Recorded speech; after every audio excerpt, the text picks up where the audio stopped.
Welcome everyone to our July Business Roundtable. We're about ready to get started. Our roundtable this evening will be recorded. We've also turned on closed captioning, and you can toggle it on or off using your Zoom toolbar. The captioning is provided by Zoom, so it may contain some errors.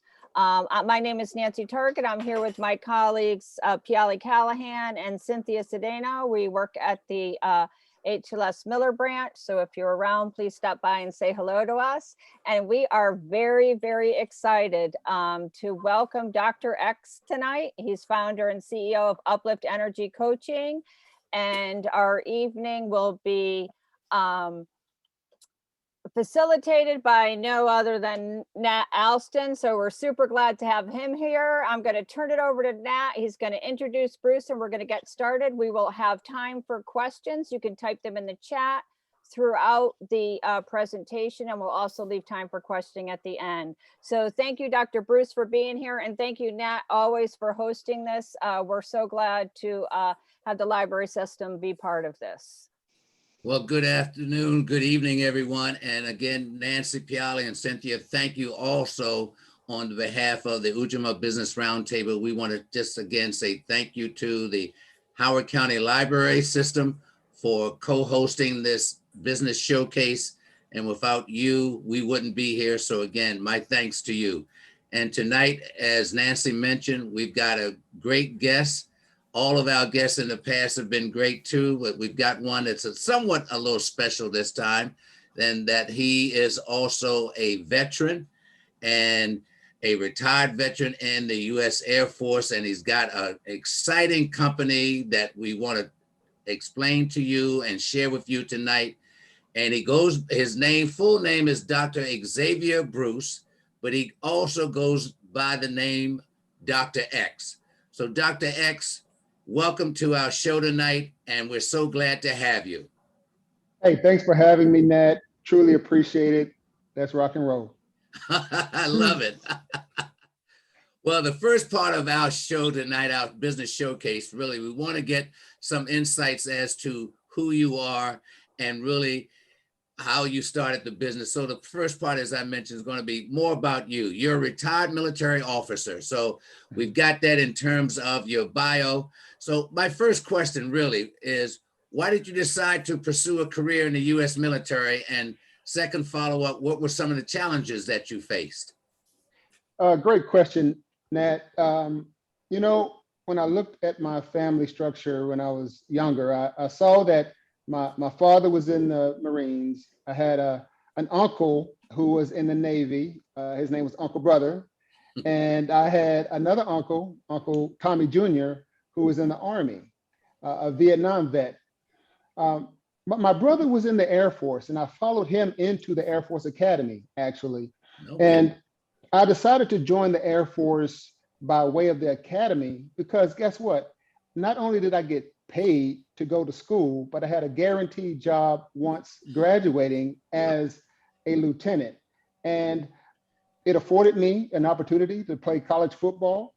And I initially wanted to become a general at one point. And then things happened, and it kind of goes to what your second question was, how was I challenged, or what did the military do to challenge me? I faced challenges in terms of leadership.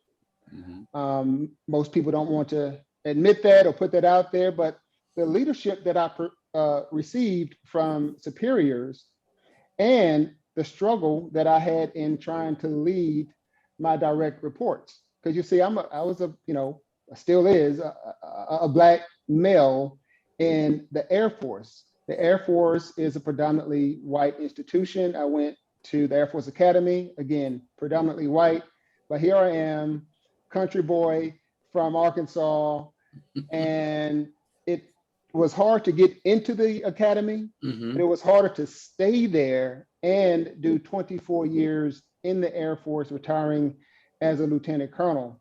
But I felt like a unicorn every assignment that I went to, because you didn't find too many brothers who were at my rank, in addition to being an Air Force Academy grad. So But as I rewound the tape on my career, I saw that I endured a lot of challenges that I did not really see when I was going through it. But when you rewind the tape on some of the things that you've gone through, that you persevered through, you'll see that there are some things that you were just resilient, and it just, it didn't affect you. It did not stop you. You saw it through and didn't even know it. Fantastic. Now, when you got out of the academy, and again, before I go any further, I want to say thank you very much for your service to us here in your country. So thank you very much for your service. Thank you. Appreciate that. The other aspect that you talked about, once you graduated from the academy, and this is leading into our later questions of how did you start your company, but your track record after you got out of the academy, where did you go in terms of service there, and how did that shape you to even pursue after you finished the academy to get your degree, your master's and your PhD?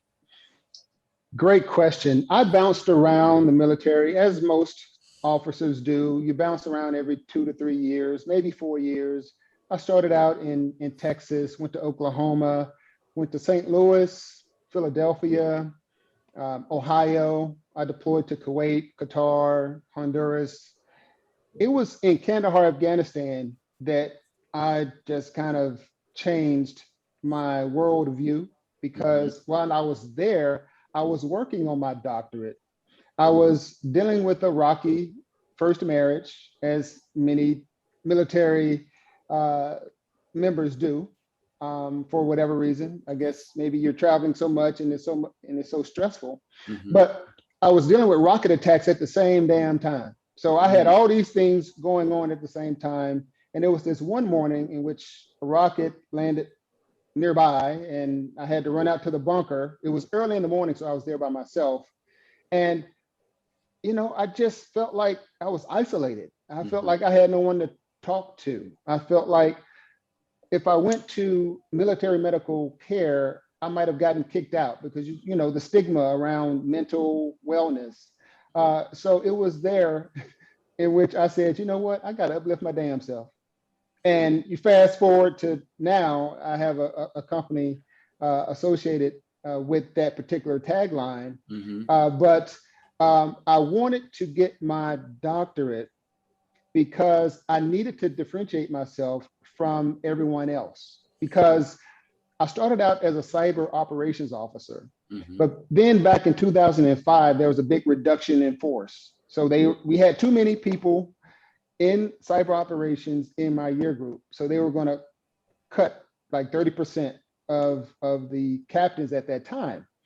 And at that same time frame, I had a midterm feedback session with my supervisor.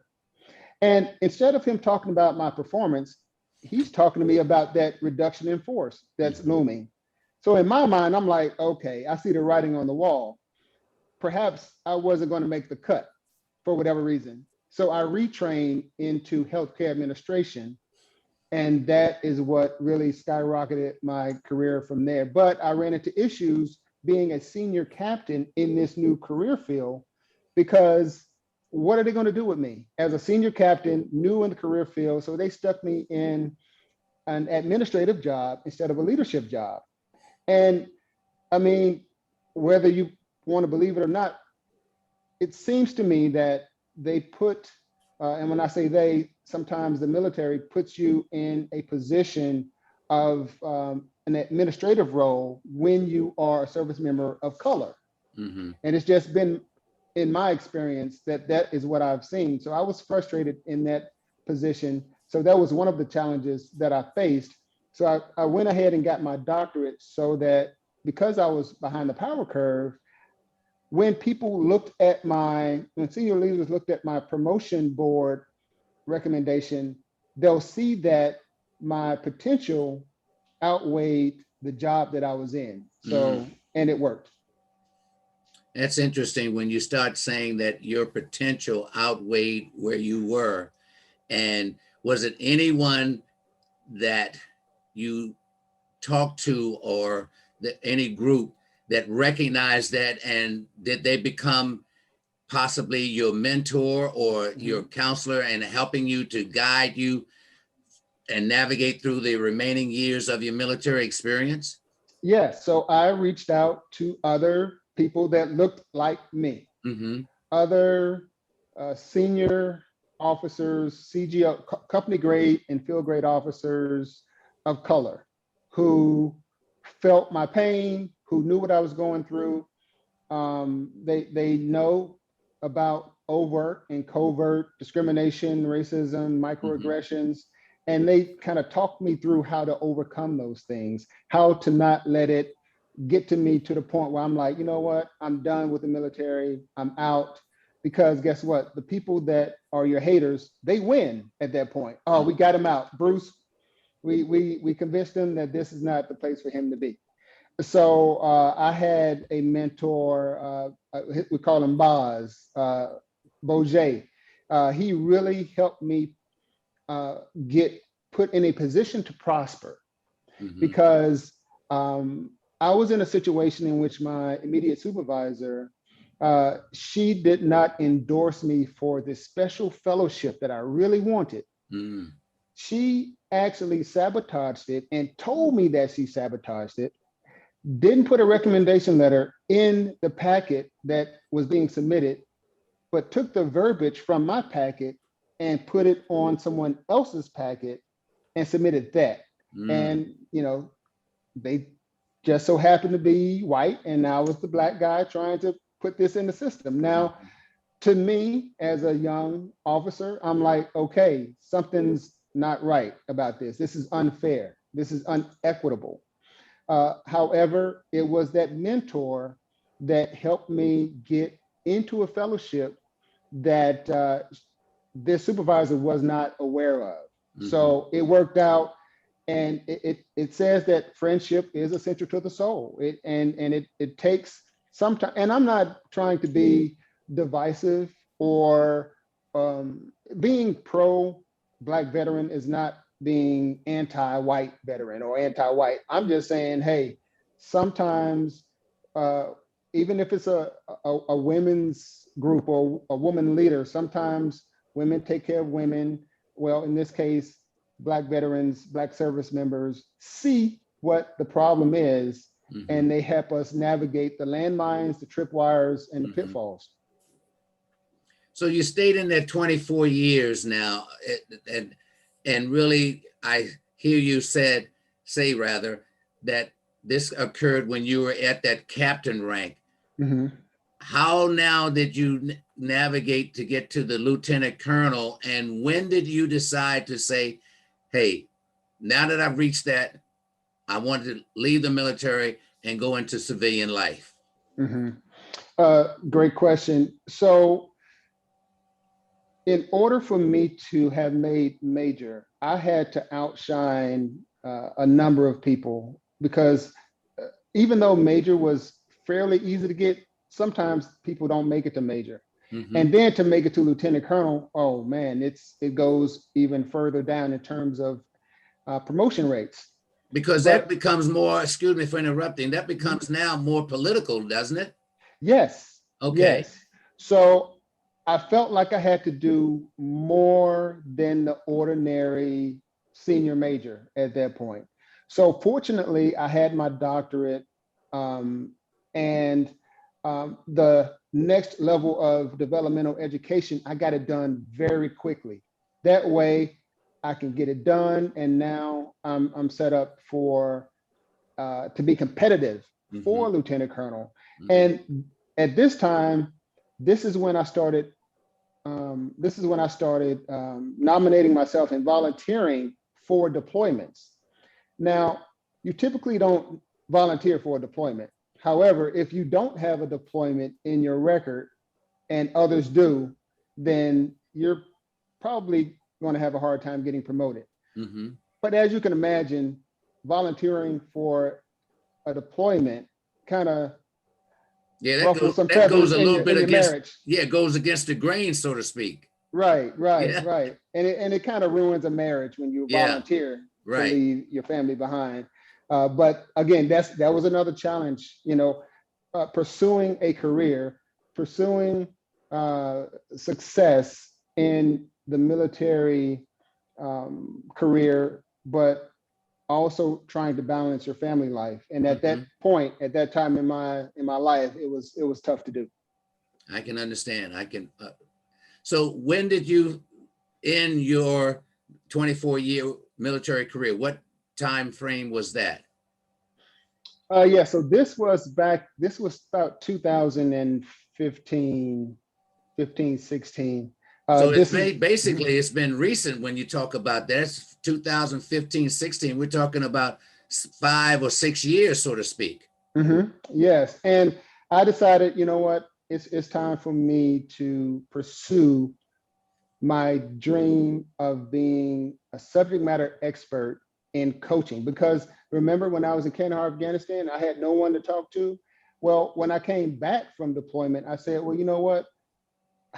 I'm going to find a life coach. How about that? Well, tell you what, you don't find too many brothers out there that are life coaches. Life coaches are typically middle-aged white women. So I saw that. I didn't see that as a detriment. I saw it as an opportunity. So I decided to get into a program that would allow me to receive coaching, but also become a life coach at the end of that program. So you fast forward to 2015, 16, I'm like, wow, I had an aha moment. I'm going to take my doctorate and my life coaching certification and what I went through as a Black service member in the military for all these years and build this new framework that I call strategic energetic transition. And I know when we talked earlier, when you talk about your organization now and what you're doing, I was sharing with you some time back how when I was doing working for a defense contractor, we would try to recruit service members who were transitioning out, and they were having a difficulty going into the private sector. Is that one of the reasons why you wanted that coaching business, so you could help military veterans who are transitioning out to make a smooth transition into civilian life? Absolutely. Absolutely. You have to remember that many of us came in right out of high school at 18 years old. So we get into the military and we're used to getting paid on the 1st and 15th. We're used to having a guaranteed job unless we do something really crazy. We're used to being regimented. There were some, I guess, some financial securities that we had, and even mental and emotional. You just kind of knew your battle rhythm while in the military. But when you get out, guess what? You get paid once a month, perhaps, in terms of if you get a pension, and you may not, get paid as much as you did in the military if you don't have the right connections. So that's why I actually built a workbook that helps veterans transition. You go through it and you figure out these are the things that I need to put into my standard operating procedure in order to transition properly. Because if not, many of us are first generation veterans, especially us Black veterans. Not many of us have a father or a mother who got into the military and spent a career in the military. So we don't have people that we can reach out to and give us some advice on how is it as a retiree. So yeah, I hear what you're saying, because most of the time that the people that I've talked to, and even going back to my father and all, they either will spend that 4 years or maybe 2 years or 4 years in there, but to have that person in the mass numbers, as you talked about, to spend over 20 years in there, that's really unique out there. Yes, and it's tough. It's tough because, again, especially as an officer, you're having to lead people, and those people have to want to lead you. Well, I've been in situations where I'm like, do these people, are they sabotaging my performance by not doing what they're supposed to be doing? I know that they know better than this, or that they have more subject matter expertise than what they're showing. So sometimes I felt like I was being sabotaged in some of my assignments. But it takes a lot of resiliency, because there was some discrimination, overt, covert, systemic, that I had to overcome. But you had to grin and bear it. I had to grin and bear a lot of years in order to make it to the finish line. Because if I did not, then I would have been convinced or coerced to just get out. Again, I lose, the haters win if I were to do that. But to get to the finish line and say, oh, I made it. Now let me go back and help those behind me that may be dealing with these things that mess up their mental and emotional space. Yeah, and that's where we want to lead into now. What made you decide really to brand it as Uplift? Because when I read your bio, you've got Uplift Empowerment, you've got Uplift Energy Coaching and all. What made you come up with the idea of the name? And then what made you think about really how you were going to shape it in terms of delivering that type of knowledge and expertise and service to your military colleagues? So the idea of Uplift came from one of the cardinal principles from my fraternity. My fraternity is Omega Psi Phi Fraternity Incorporated, and the 4 cardinal principles are manhood, scholarship, perseverance, and uplift. The term uplift is typically associated with one uplifting someone else. But what if you feel like you don't have anyone else? Well, then you got to uplift your damn self, which is what I told myself in Kandahar, Afghanistan. So as I got closer to retirement, start pulling my thoughts together, start creating synergy. I took those challenges that I faced in the military, and I wrote a book called, as you can imagine, Uplift Your Damn Self. I wrote a small book. It talks about my years growing up in Lake Village, Arkansas, going through the Air Force Academy, and the years in the military in which I faced a number of challenges to get to where I am today. So after that, I decided, you know what, I kind of like writing books and helping veterans with overcoming the stress and anxiety associated with life transitions. This may not just be getting out of the military or retiring or separating. It could be a life transition such as being unemployed or underemployed, or being in a job and you hate it. So how do you transition from that job to a better job? So I ended up writing a second book called One Habit, Life-Changing Habits to Unlock Your True Leadership Potential. So I'm in here with 71 other authors, and the idea here is to help you as an individual, because if you don't have anyone else to help you, then sometimes you're just in this despair. And ultimately, at the end of the day, what we're trying to do with Uplift is to prevent Black veteran suicide, specifically, unapologetically. And the term uplift, I feel like just the word itself just kind of makes you feel like you're inspired and what I call empowered to help yourself out, so that then you can help others. As you know, when you're driving or when you're flying in an airplane, they say, hey, if in the event of an emergency, put your mask on first before you attempt to. What I'm saying is uplift your damn self first before you try to help somebody else up. So that's the idea. That is fantastic. Yes, I smile when you say that, because when you're out there flying, that's what those flight instructions are. In the event of an emergency, and those things come down, put them on yourself first, right? And then you look at your family later on. So you're absolutely right. Question coming in there now: as you work with transitioning veterans, is there a path that they can gravitate to? entrepreneurship, private sector, public sector? Is there a path that when you talk to those folks, is there a path for them to transition to? Yes. So we work from the inside out. So the first step in this framework that I mentioned before, strategic energetic transition, the first step is to identify the energy block. And the way that you can remember these energy blocks is the term mess up, because these are the stresses and anxieties that mess up the way that we show up. So mess up stands for mental, emotional, spiritual, social, universal, and physical.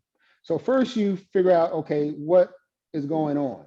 Typically it's going to be the first two, mental or emotional. Then you move over to step 2, analyze your energy levels. And there's 7 of them. And you go from victim to victory. So level 1 is victim, level 2 is instigator, but level 7 is your best self. And it spells victory as you go from victim to your best self. And then in step 3, you make a command decision. And this goes to that question. You make a command decision on what to do now. So do I want to start my own business because I'm tired and I'm just exhausted from trying to help someone else achieve their mission, vision, and goals? Maybe I need to figure out what my mission is, what my vision is, what my goals are. So we speak, we talk, and this is mainly through workshops, keynote speeches, panel membership. It's typically not one-on-one because it's just not enough hours in a day. But so workshops, as I mentioned, I got the workbook.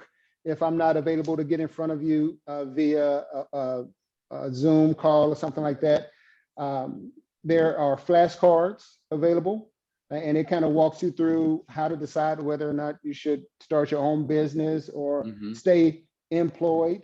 But the whole idea is to work from the inside out so that you can determine whether or not I should just try to get a better job because it's not, sometimes it's not a question of whether it's a good or a bad decision, it's about timing. So it's important to figure out whether or not you should have a good paying job or whether you should jump and start your own business as an entrepreneur, but it starts from the inside out.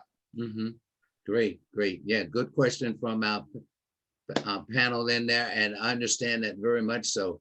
What is now, I assume your primary targeted audience, and I'm going to get back to another question, are the veterans that you're seeing now? Yes, so my targeted audience, again, unapologetically, Black veterans who are in the workplace. Okay. And because they are dealing with the stress and anxiety and depression, and again, the covert racism, discrimination, these things, but they're getting it from different angles. So they're getting it at work and at home. So that's why I'm focusing on them, because now I can be transparent, I can be vulnerable. We have similar lived experiences, and they are questioning the assignment that they have on their life. And I want to create a safe space for them, because if it's too much of a mixed environment, it's kind of like, okay, if women want to get together and talk about issues about women in the workplace, well, sometimes they just want to relax and just talk to other women instead of having a whole bunch of men in there. They want to be more transparent and not feel like they're being judged or what have you. Well, same here. And I feel like it's important for people to know that that's my focus. Now, can what I coach about apply to all veterans? Yes, of course. And do they have to be veterans? No, they don't have to be veterans, but just know that I'm not going to deviate too much so that I can to be everything to everybody. Now I'm all over the place. Now my message is diluted. And it's like a restaurant that sells pizza and crab cake and spaghetti and fish. You can't be good at all that. Your favorite restaurant focuses on, let's say, crab cakes, and they're good at that. Well, that's what I'm good at, Black veteran transition coaching. Great, I understand that well. I'm going to digress a little bit. When you bring up food now, watch it now. You being from Arkansas and I'm from Maryland.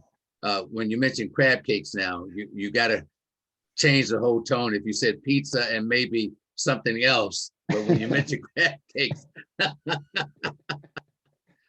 But on another note, Dr. X, you reading your bio, you formed it with your bride, your wife. Yes. How was that? Because very rarely do we see husband and wife teams really forming a group like this, or an organization, or shall we say a business like this. Mm-hmm.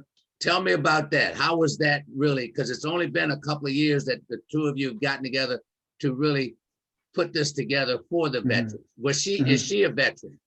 No, she's not a veteran, but she is a physical fitness and nutrition expert. Mm-hmm. And we are all about holistic transition. So you can't just be mentally and emotionally strong if you're not physically strong. So she brings in that piece, and it's not all about going to the gym and working out for 2 or 3 hours. What about the nutrition aspect of that as well? So remember I told you about the acronym MESS UP, mental and emotional. Well, the P in MESS UP is physical. And in addition to physical fitness and nutrition, with the nonprofit Uplift Empowerment, what we're trying to do there is to help those underserved veterans have a smooth transition to the civilian world. But this is a nonprofit arm of Uplift. And what we're doing there is addressing the veterans' facade. So the facade that veterans have sometimes is that they're squared away, they're dressed right dress, I'm good, when they're not. And Facade is an acronym that we use that stands for fitness, awareness, connectedness, anxiety, depression, and energetic self-perception. So there's that fitness again, the F in Facade, and she is our expert at that. So as you can see, we cover it all. She covers the fitness and nutrition. I cover the mental and emotional and social aspects of the help that we're trying to provide our veterans. So that it's not just about trying to help them with their resume or help them get a job or help them in a specific activity. It's about, okay, how do we help you make a holistic transition so that you're good to go? Got two questions on my mind too, and in addition to others. You use a lot of acronyms. Yeah. Does that help to identify, or how does it, well, let me even say, how does that create that type of mindset when you're using, here's what this stands for, here's what this stands for? How does that work? So for those of you who are not in the military or haven't heard about acronyms in the military, if it's not an acronym, it doesn't really exist in the military. I think I see Sherman on here. He knows what I'm talking about. If it's not an acronym, Sherman Coleman, it does not exist in the military. Okay. So what it does is it creates a top of mind awareness. Okay. So I don't have to fumble around trying to figure out, okay, what order do I want to say these different things? What order do I want to present these activities? And not only did I want these services to be an acronym, I wanted the word itself to mean something. Like mess up. These are the things that mess up the way you show up. Okay. You know, and then Facade, okay, these are the things I want to help veterans with. And guess what? It's going to address the facade that they put on. And the last acronym is what we use in the newest National Association for Black Veterans chapter, which we just installed on Saturday in Western Maryland. And the acronym we use there is service, because we're trying to enhance the lifestyles of Black veterans through service. Service stands for social, economic, residential, vocational, insurance, compensation, and education. So right. it's not just about trying to help the veteran with their VA claim or their appeal or get them the benefits that they are entitled to. But what about rebuilding that esprit de corps, that camaraderie? That's the social piece. And then, as you can imagine, it's holistic. It's holistic. So we're providing service to help veterans overcome this facade that they have. And so we can help them not mess up the way they show up. So that's all three right there, all three organizations. Boom. I like it. I really like it. I mean, you're putting together, as you said, the acronyms that the culture of the military and the veterans can identify with, and then attach themselves to that. Exactly. The other thing that we had in the chat too, you mentioned earlier the taboo that members of the military were having when they admit maybe facing the mental challenges. Have you seen any progress on that point? And if you have, how is it affecting now your targeted audience out there? What we've noticed is that the stigma associated with mental wellness is not as scary as it used to be. What we're finding is more people, more veterans are being more transparent. They're saying, yep, I was diagnosed with PTSD. Oh yeah, this is what I feel. This is how I think. And in terms of them getting the help that they need, they're getting more of that because they're not keeping it to themselves anymore.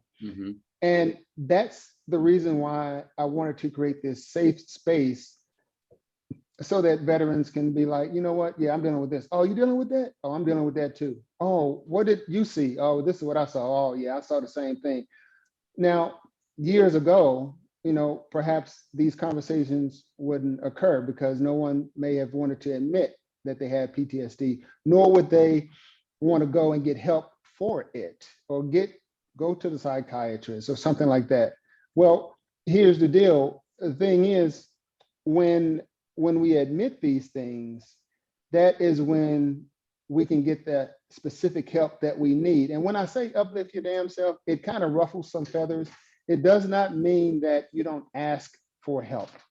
It does not mean that you become self-righteous or you stop praying about things. You don't, it's not you just saying, I don't need any help. It's saying, hey, let me pick myself up energetically so that I take responsibility for where I am in life, that I forgive myself and others, and that I start cooperating and coming from a space of concern and compassion so that, okay, now I've uplifted myself so that I can be available to myself and to others. Putting a business package on this, you mentioned one, you got the nonprofit, and also I assume that Uplift Coaching is your for-profit entity in there, and that you have the other piece as a nonprofit underneath that. Am I correct in making that assessment? Well, they're separate, but they use some of the same. They still use strategic energetic transition to a certain extent. Okay. But with the nonprofit dealing with the facade, the way that we carry out that mission set is through a squad leader, or we call it a pain point POC for each of those pain points, so that when we're able to get out in front of our veterans, either in person or virtual, we have 7 pain point POCs to speak to those pain points. Whereas with Uplift Energy Coaching, it's me and my wife at this point. We'll eventually scale, but right now it's just us two focusing directly on trying to help our Black veterans in terms of learning self-leadership skills through the critical analysis of what I call their fail clutch of circumstance. That comes from a poem, Invictus. So out of the night that covers me, Black has appeared from pole to pole. I think whatever gods may be for my unconquerable soul. In the fail clutch of circumstance, I have not winced nor cried aloud. It's that piece right there that we're trying to help Black veterans with. Their failed collective circumstance, because they don't know what they don't know at times. It's the unknown unknowns. So we're trying to demystify those types of things so that they can live the life that they were designed to live. So you've now put that in your coaching as a for-profit venture with you and your wife, and focusing most of your time and attention onto that veteran. How do you attract now clients to your business? Is there a process in that? Yeah, so the platforms that we're using right now is these workshops, these online workshops. I guess when things, well, I don't know if things are going to open or close at this point with the pandemic, but we're attracting clients by getting on social media, and this is great, by being on calls like this that will be placed on the public domain. And I think when veterans see this and they hear about it and they say, wow, that's a specific place for me. I can see myself there. And it's not about numbers. It's not about output. It's about outcome.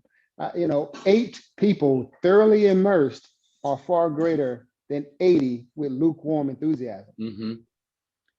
So let's say I come in, is there a process or length of time, or what if I sign up as your client? Is there 4 months, or is it based on the individual needs that I may have, or what? You tell me.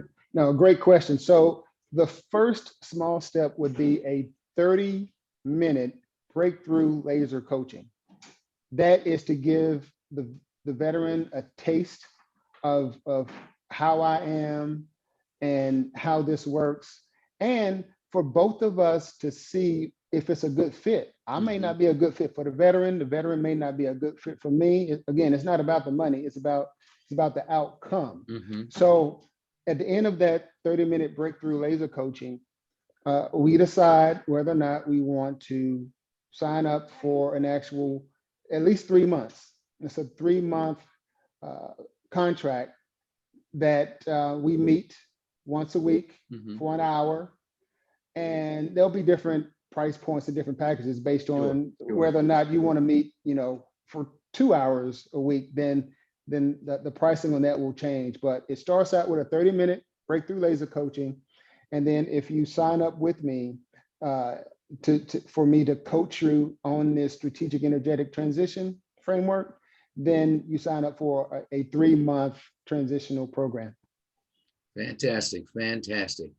I just want to take a quick note around here. If there's anyone in our audience also that either is a veteran, has relatives that are veterans, that are in this particular category of needing your assistance out there, please contact Dr. X. He's got a great program. And when you talk about the PTSD and all in the transition, it is great to know that there's an organization out there such as yours that can help them become really whole. And I say whole with a W. And they can then know that there's an avenue that they can express themselves that's going to help them become really within, I guess I would say, really inner peace with themselves. There it is. Yeah. Absolutely. And that, hey, I'm okay. Things are fine. It's going to get better. Got a question in here. Is it only for veterans? No, like I alluded to earlier, it's not just for veterans. It's for anyone who's in a life transition. So I'm a life transition coach. That is what I was trained to be. What I've done is I've taken that life transition coaching and I've vectored it toward the Black veteran. However, at the base, I have leadership or life transition coaching at my base. And it's all about self-leadership, self-reliance, self-coaching. That's what I specialize in, but it does not have to be a veteran or a Black veteran. It can be anyone in life transitions. What does the future Dr. X have? You know, you created this now, it's about 2 or 3 years old. What's the long-term plan for you and your wife? The long-term plan is for us to have a space, a brick and mortar. And right now it's tentatively called the Uplift Center, where you come and you can, it's almost like you've heard of the VFW, the DAV, but I want this to be a safe space for veterans of color to come and get the resources that they need. But more than that, I want to, again, rebuild that camaraderie, that esprit de corps that we no longer have. We no longer have once we get out of the military. So I can see us in that space. I want to have a series on TV that I don't know if you've seen, or anyone on here has seen The Shop with LeBron James. Well, what if Black veterans came together and just kind of chatted about their war stories and what they've gone through and share their victim to victory stories on camera? So that is something else that we're looking into. In fact, I was talking to someone earlier today about creating a sizzle reel to eventually pitch that, so that maybe someone will see it and say that, hey, yeah, let's do something with this. So those are the two things: a brick and mortar and to be on TV. Fantastic. Well, there's plenty of avenues out there. And another question off the top of my mind, how can we here in Howard County get the word out for you? Oh, so I would say go out to Amazon. If you go to Amazon and go into the search box and just type in either Dr. Xavier Bruce or Uplift Your Damn Self, you'll find some of my books that are out there. Point people to my social media because we're always putting either photos or videos out there to show that we mean business. It's not just talk. We're actually out there in the streets as well. So social media, Amazon, and that will be a good start to see what makes me tick. Fantastic. And before we close, please show us the books that you basically have. You've written 2 books, and I'm a little jealous on that you beat me to the punch in writing a book now, and people have been after me. So, hey, I got to follow in your footsteps very quickly to get to that level. But please highlight your books and what made you decide to write those? So this right here is the workbook. This walks the veteran through exactly what steps they need to take for a holistic transition. It's called Self-Leadership in Transition, a program for military veterans utilizing the core principles of strategic energetic transition. Again, strategic energetic transition is that framework that I built that combined my doctoral research, life coaching certification training, and spending 24 years as a Black officer in the military. I also have this book. It's on Amazon. This kind of goes into my life. It shows you who I am and what made me the person that I'm today. So this will kind of give you a taste of who I am as a person.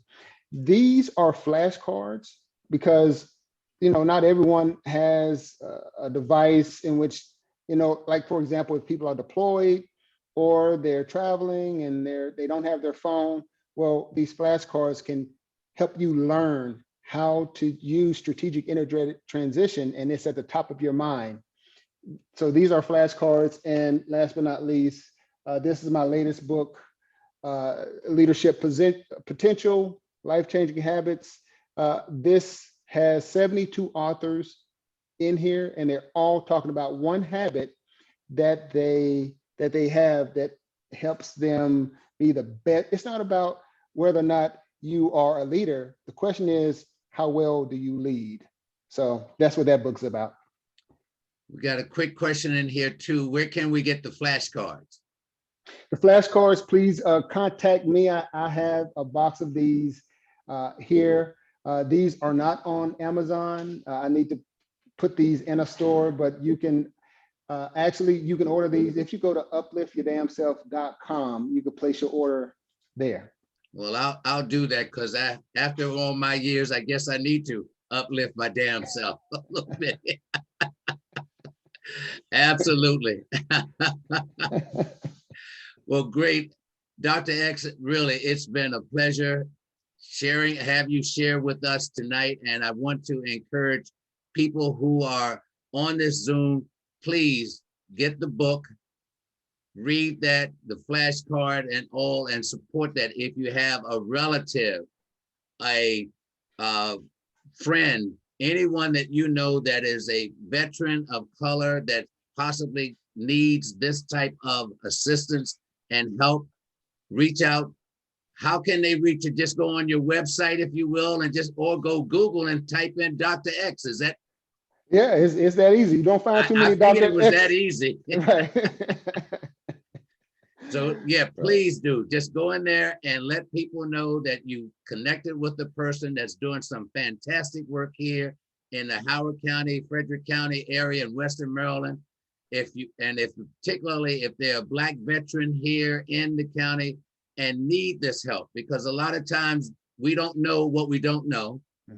And there are things out here that we need to get the word out, that there are resources such as yours that will help them transition to a better life, not just a career, but a better life. And that's what you and your wife have decided to do. So any closing remarks there, Dr. X? Two. First, I want to thank Mr. Sherman Coleman for introducing me to you, Nat. If it wasn't for Sherman, I would not know you. I wouldn't be on this call. I wouldn't be promoting what I've worked so hard to put out there for the world to enjoy. So I wanted to thank Mr. Sherman Coleman. He's on the call. But I also want to advise my fellow veterans, especially Black veterans, to find a way to align your passion, your purpose, and your power. Be unapologetic with who you are. Be bold, be edgy. And at the end of the day, learn how to inspire, empower, and uplift your damn self. That's all. That's awesome. That's awesome. Again, Dr. X, thank you very, very much for contributing for tonight's business showcase. I want to thank Howard County Library System also for the co-sponsorship, and advise everyone that we're going to take a hiatus in the month of August, but we'll be kicking back in September. So mark your calendar. We're going to be back here September 28th with another person in the showcase.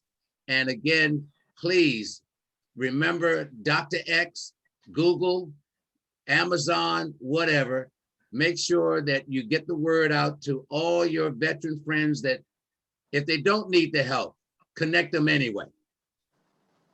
We want to expand as much as we can our veterans here in Howard County, Frederick, and Western Maryland. So again, Nancy, Piali, and Cynthia, thank you so much for hosting us again. I wish everyone a very good week. And Dr. X, again, 2 words. Thank you, thank you, thank you. Good night, everyone. We'll see you in September.